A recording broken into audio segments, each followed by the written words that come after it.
जमशेदपुर के परसुदी थाना अंतर्गत चांदनी चौक स्थित शिव मंदिर के दान पेटी और पास के ही किराने की दुकान में अपना हाथ साफ करते हुए हजारों रुपए की चोरी कर ली। सुबह के वक्त जब शिव मंदिर में लोगों ने जाकर देखा तो शिव मंदिर के पीछे मंदिर का दान पेटी फेंका हुआ है।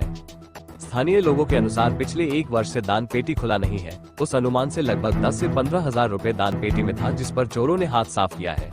वहीं बगल के सिंह जनरल स्टोर के गले में भी रखे 8 से 10 हजार पर चोरों ने हाथ साफ किया है। जानकारी मिलने पर परसुदी पुलिस घटनास्थल पर पहुंची और जांच पड़ताल में जुड़ गई। घटनास्थल से पुलिस ने एक लोहे का रॉड भी बरामद किया है, जिसका इस्तेमाल चोरों ने चोरी की घटना को अंजाम देने में किया है।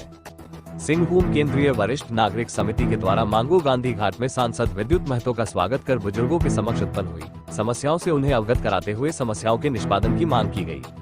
लोकसभा चुनाव से पूर्व ही सिंहभूम केंद्रीय वरिष्ठ नागरिक समिति के पदाधिकारी और सदस्यों से जिले के सांसद विद्युत वरण महतो ने वादा किया था कि वे हमेशा एक पैर पर उनके लिए खड़े हैं। अपने वादा को पूरा करते हुए सांसद मांगू गांधी घाट पहुंचे, जहां समिति के पदाधिकारी व सदस्यों ने सांसद का स्वागत किया और पूर्वी सिंहभूम जिले में निवास कर रहे हैं सभी बुजुर्गों के समक्ष उत्पन्न होने वाली समस्याएं उनके समक्ष रखी। जैसे बुजुर्गों को रेल यात्रा के दौरान छूट, 60 साल के लोगों को आयुष्मान की सुविधा से जोड़ने समेत विभिन्न समस्याओं को उनके समक्ष रखते हुए जल्द से जल्द इन समस्याओं के निष्पादन की मांग की। सांसद विद्युत वरण महतो ने भी बुजुर्गों को आश्वासन दिया कि उनके समस्याओं को दूर करने का पूरा प्रयास किया जाएगा। जमशेदपुर के जिला मुख्यालय में चौकीदार नियुक्ति परीक्षा रद्द करने की मांग को लेकर धरना दे रहा परीक्षार्थी को अब राजनीतिक दल का भी समर्थन प्राप्त हो रहा है, जहां जयराम महतो की पार्टी अब छात्रों के आंदोलन को अपना समर्थन दे रही है।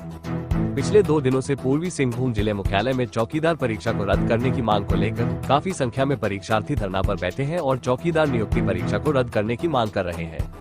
जहां अब छात्रों के आंदोलन को जयराम महतो की पार्टी जेकेएलएम का समर्थन प्राप्त हो रहा है। छात्रों का दर्द सुनने पहुंचे जेकेएलएम नेता देवेंद्र नाथ महतो ने कहा कि झारखंड में बड़े पद की नियुक्तियों में गड़बड़ी की शिकायत मिलती थी, मगर अब चौकीदार बहाली में भी काफी त्रुटियां देखने को मिल रही है, जो सीधे सीधे नियुक्ति घोटाला की तरफ इशारा कर रही है। ऐसे में कई छात्रों का भविष्य अधर्म पर लटक गया है। जहां हम जिले के उपायुक्त अनन्य मित्तल से चौकीदार नियुक्ति परीक्षा को रद्द कर नए सिरे से परीक्षा दोबारा करने की मांग कर रहे हैं।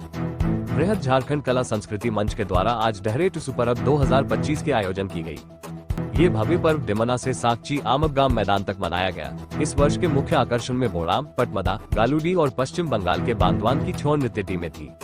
इसके अलावा धनबाद, बोकारो और पश्चिम बंगाल के जंगल महल क्षेत्र की टुसु नृत्य टीमें, बोड़ाम की घोड़ा नृत्य टीम और झारखंड के धनबाद के झुमुर एवं टुसु गीत कलाकार भी दर्शकों को मंत्रमुग्ध किया।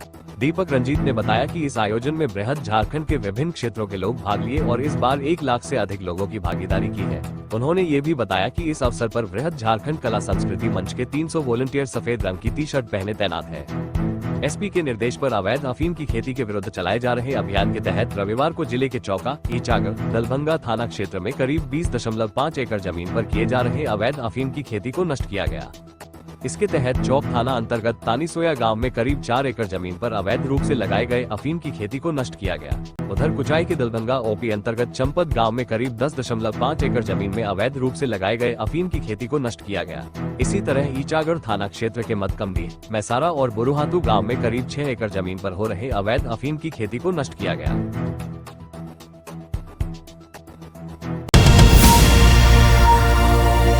न्यूज़ एक्सप्रेस 7, चलना है सच्चाई के साथ।